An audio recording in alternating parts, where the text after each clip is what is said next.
जो भी इंसिडेंट हुआ है रात में मेरे बेटों के साथ में और बाकी चीज़ों को लेके इसका रिक्वेस्ट और एक तरीके से शिकायत मैंने माननीय कलेक्टर सर को किया था आज मॉर्निंग में, जिससे मुझे सर का बहुत सपोर्ट और उनकी तरफ से जो एक्शन लिया गया है उसके लिए मैं वो बात सराहनीय चीज़ें हैं। सर ने मेरी सारी बातें बहुत अच्छे से, बहुत शालीनता से सुने, बहुत शांति से सुने और सारी बातों को मैंने सर को बताया, सारे वीडियोस सर को शेयर किए।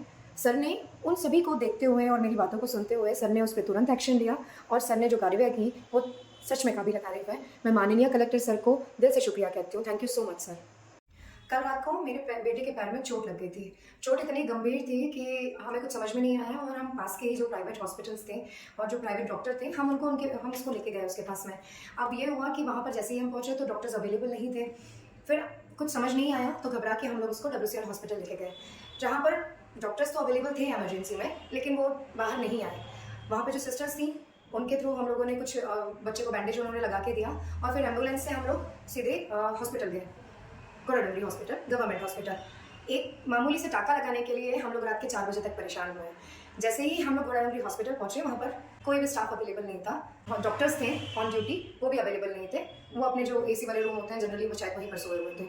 वहाँ पर भी जो पेशेंट एडमिट थे उनसे पता चला कि नर्स कहाँ पर है, सिस्टर्स कहाँ है, तो फिर मैंने जाके नर्स को ढूंढना शुरू किया। थोड़ी देर बाद जब मैंने वीडियोस बनाना चालू किया और थोड़ा सा हल्ला मचाया तब जाके नर्स बाहर आए। आके फिर उन्होंने ऑन ड्यूटी जो डॉक्टर्स थे वहाँ पर उनको कॉल किया। उनको कॉल करने के बाद में तकरीबन 15-20 मिनट बाद डॉक्टर्स आए।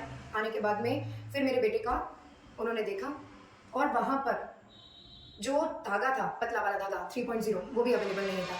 पास के मेडिकल स्टोर से मैंने वो जाके अपने हस्बैंड को भेजा, उन्होंने लेके आए 3.0 जो धागा होता है पतला, और फिर उसके बाद में उसका हम लोगों ने स्टिचेस करवाए और फिर उसको घर लेके आए हैं। तो ये सारी चीज़ें तो एक बेटे के पैर में चोट लगा था, लेकिन मैं अपना बस एक यही चीज़ें कहना चाहती हूँ कि हम लोग यहाँ रहते हैं जहाँ पर WCL कोल माइंस एरिया है, यहाँ पर MP भी है जहाँ बिजली बनता है। तो 12-15 किलोमीटर के रेडियस में जाके 4 टाके मुझे मेरे बेटे के पैर में लगाने थे, उसके लिए मुझे कोई भी फैसिलिटी नहीं मिली, कोई भी डॉक्टर नहीं मिले।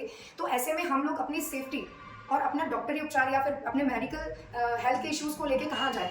तो मेरा बस इतना ही मानना है कि कोराडंगरी हॉस्पिटल से लेके सारनी जो हॉस्पिटल है गवर्नमेंट हॉस्पिटल, वो 12-15 किलोमीटर के दूरी पर है। ज़्यादातर रिहायशी जो जितने भी यहाँ पर लोग रहते हैं वो बीच में रहते हैं। तो एक अगर हमको बीच में ही हॉस्पिटल की सुविधा मिल जाए, चाहे वो डिस्पेंसरी में एक OPD में डॉक्टर मिले या फिर इमरजेंसी के लिए डॉक्टर मिले, तो वो भी हमारे लिए बहुत बेनिफिट रहेगा। सिर्फ इतनी चीज़ें हैं कि अगर मान लीजिए आज पैर में एक चोट आया है ना, जो मेरे साथ में हुआ वो दूसरों के साथ में ना हो, और ये सिर्फ एक पैर की चोट है। अगर मान लीजिए कुछ बड़ा चीज़ें होती तो फिर हम लोग वहाँ तक पहुँचते, तब तक तो हम हमारे जो मरीज़ हैं उसको खो ही देते हैं। तो मैं ये सबके साथ में और आपके माध्यम से ये सिर्फ कहना चाहती हूँ कि इस चीज़ के लिए सपोर्ट करें।